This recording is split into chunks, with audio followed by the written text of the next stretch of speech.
El Dia Escolar de la No Violència i la Pau s'ha celebrat al Parc del Migdia de Girona amb una trobada de més de 2.000 nens i nenes de 3 a 11 anys de les diferents escoles de la ciutat.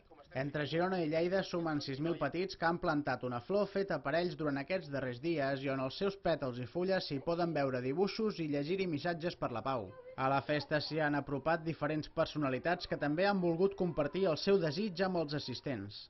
Avui heu plantat un jardí, però cada dia heu de tenir cura de plantar una flor pel futur.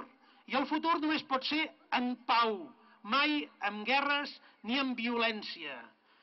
Sé que avui podeu tenir una mica de fred, Els que us heu assegut a terra, fa una mica de fred al cul, que sí? Bueno, doncs, escolteu, la pau no té mai fred.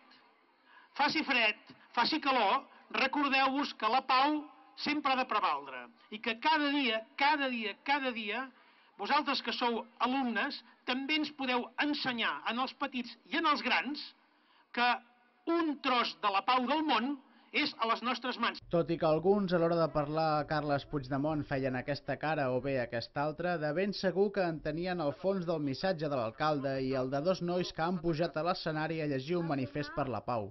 L'acte ha acabat amb una actuació per a pares, mestres i alumnes que els ha fet ballar i cantar, fins i tot els més petitons que encara no parlen. Altres que sí que parlen i molt ens han explicat què han aportat i quin és el seu desig.